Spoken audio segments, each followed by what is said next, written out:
Officer Marion Cosgrove from the Owensboro Police Department. We're here today to show you, the community, what happens inside OPD. We need to form a partnership with the community because without you, we can't solve crime. Let's get on with the show.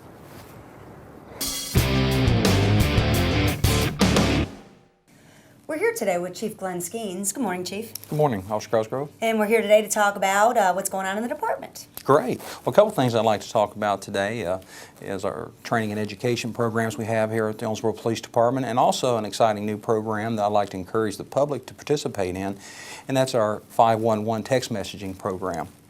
We currently are one of the first agencies, as you know, across the state of Kentucky to do two-way texting, where the citizens are able to go online, register, and we'll do text blast to get information out about traffic stops, current events, Amber Alerts to inform the public. We're also able to receive text messaging from the public to report crimes. Great, great. And how does this aid in the different venues of the public out there? It is an excellent opportunity to reach out to the younger generation who is constantly texting. You know, I've talked to officers and about their teenagers. They text 1,000 text messages a month. So I think it's a great communication for the 21st century. The kids are comfortable. The juveniles, younger adults are very comfortable. And for the Owensboro Police Department to reach out, make contact, and let them feel comfortable communicating with us. Right, so we're using all different venues. And how would anybody sign up for the text that they would receive? If they'll go to our Owensboro website, they can register, and we'll get them signed up, and they'll receive all the text blasts. Great. Also an important note, I think, about the text messaging, if you remember during the ice storm, when we lost phone contact, although the text messaging was slow, you could still text message. Yes, because the signal would come in and out, so therefore texts were able to go out. So that would aid the public in getting information in OPD. That is correct. It would help us during times of disasters and the public to receive information and make sure we can keep everyone up to date on what's going on in their city. Yes, because even during disasters, the phone lines get extremely tied up, and so texts always do go through, even when the phone lines are overused at those peak moments. So. Well, I've also found it very convenient among the command staff and different meetings and different type scenarios when we didn't want to tie the phone line up to get real-time data. It's very quick, right. And so it's very beneficial to all. And what people do have to remember is when they text in a tip, that OPD does respond to those text messages. So you will receive a text message back. So if you're texting in information that you might not want someone to know that you've texted OPD, you are going to get a text message back. So that's very important to remember.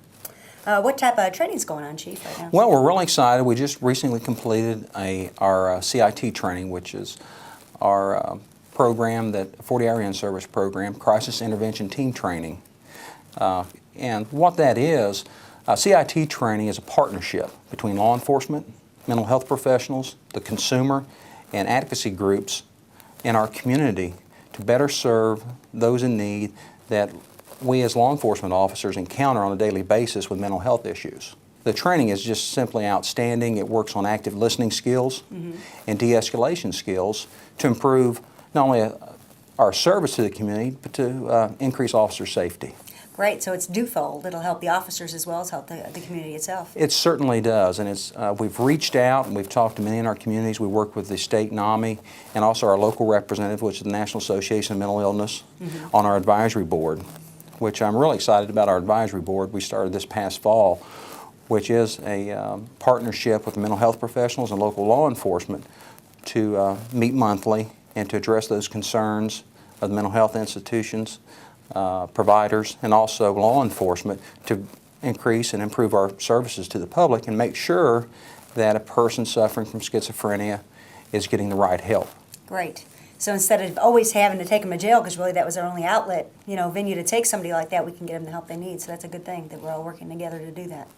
It certainly is, and that's the last place a person needs to be if they're suffering from mental illness is in jail. Right, and sometimes the officers don't recognize those signs and symptoms. So did the training address that? It did. It went over medications, signs to help the officer to collect data and intelligence to understand what techniques, active listening skills, and which manner to address our consumers and how to better handle a situation by being able to identify what their current issues are.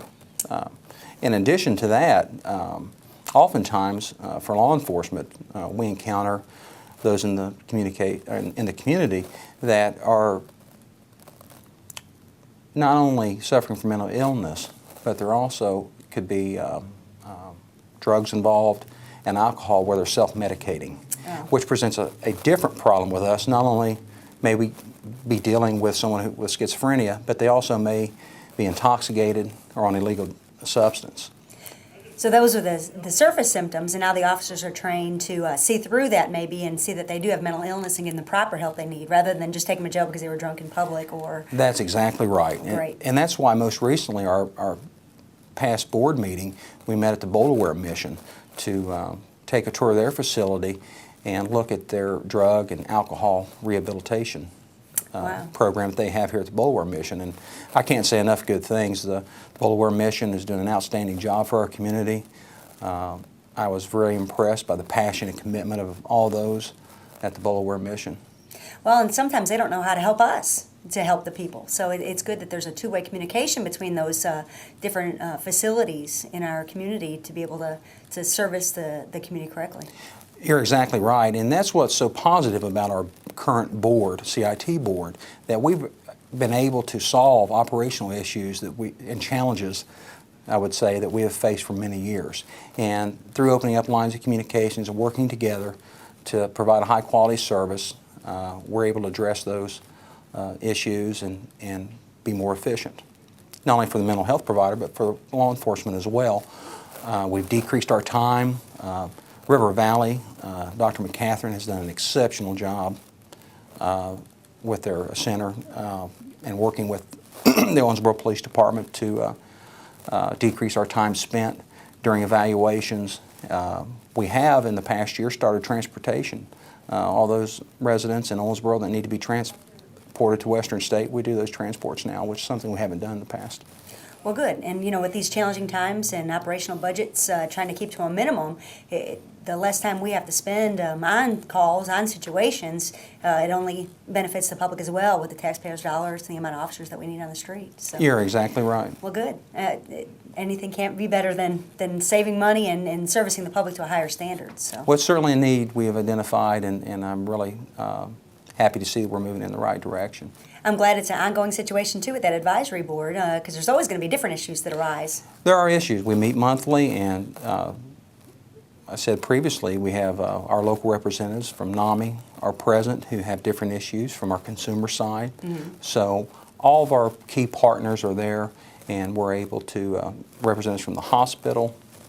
As you know, that oftentimes we cannot have someone evaluated if they're under the influence. Right. So that presents operational issues on where this person needs to be prior to being evaluated. Right. So it's an ongoing situation. As the problem changes, we can address it as it That's goes right. further. Well, good.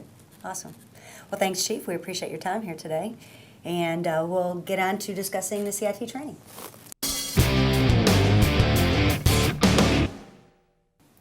When you hear phrases about the importance of using I statements and empathic skills and reflective listening, you don't automatically think of law enforcement. But that's exactly what the Owensboro Police Department is practicing. Crisis intervention team is actually a collaborative effort between law enforcement, the mental health system, mental health professionals, and mental health advocates in this community. Crisis Intervention Team, or CIT, involves 40 hours of training by certified mental health professionals, law enforcement, and mental health advocates to recognize the signs and symptoms of mental illness. According to statistics, 1 in 4 people in our community are affected by mental illness, and half of them are untreated. And at least 1 in 4 runs by the Owensboro Police Department involves someone who is dealing with mental illness. The class is giving them warning signs and things to look for and the symptoms of different mental illnesses so that they're better aware of things when they walk into a scene. Part of CIT training includes role-playing by the officers. They're actually going to have scenarios given to them so that we can make our mistakes in the classroom and then learn from them, so then we go on the street and do it in real life. We do a lot better job. All right. You're responding to a jumper on the bridge. Sir, I'm Gordon. This is my partner, Richard. We're CIT officers with the Owensboro Police Department. Can you kind of very carefully turn around and look at us and talk to us a little bit? Lieutenant Gordon Black and Sergeant Richard Glenn are using verbal de-escalation as well as active listening skills, law enforcement tactics, and other safe restraining and use of force techniques. Will you come with us, Jim? I guess it can't hurt. Would you mind stepping back over this way? All right, good job. Outstanding, guys. The role-playing is followed by critiques from a panel of law enforcement and mental health professionals. And something else that I always talk about in this particular scenario is the baby steps concept. Turn around and look at it. Come down one set of stairs. Come down another lower level. Come down another level. And over the course of time, you've gotten the person down out of the rafters and onto the ground where you are, but they haven't had to concede too much at one time. And you've done that while you've built trust. By no means does this make us a psychologist or a psychiatrist or anything like that, but it does give us some different avenues we can explore as far as dealing with a person in a certain mental state or a certain emotional state. It gives us a few more tools. The course teaches officers to recognize the signs and symptoms of mental illness, how certain medicines or lack of can affect behavior, suicide prevention, the symptoms of post-traumatic stress disorder, as well as identifying developmental disabilities like autism or mental retardation. It's been frustrating in the past when you get to scenarios like we were doing, and people may be delusional, hallucinate, and things like that. And we don't know the proper way to deal with them and how to talk them down and talk them into going to the hospital with us instead of us forcibly having to remove someone or take them to detention. The training helps officers improve their relationships with those on their beats who struggle with mental illness and other disorders, as well as, number one, decreasing potential for injury or death to police officers, persons with mental illness, and others. The point of the training is safety. Safety for the officers, safety for the people that they're dealing with, and safety for the public. Number two, decreasing the number of individuals with mental illness in the criminal justice system. It's primarily a jail diversion program in that it takes people that formerly, before the program was instituted, the only option police officers had in dealing with a person in psychiatric distress was to put them in jail, to incarcerate them. Number three, decreasing time spent by public defenders, prosecutors, and judges dealing with persons with mental illness in the criminal justice system. I think the community needs to realize that mental illness is much more prevalent than anyone ever thought. There are many studies that have shown that it affects maybe 25% of the population in some way, shape, or form, and that there needs to be a whole lot more realization by the public at large in our community that there are resources. You don't have to shy away from it. It can be talked about out in the open, and there are options, and there is help. 4, and an increase in the number of persons with mental illness receiving treatment. The biggest surprise to me as an advocate in the community across our Commonwealth is the fact that police officers really meant it when they say, "I'm here to help you." CIT is a collaborative effort between the mental health community and law enforcement.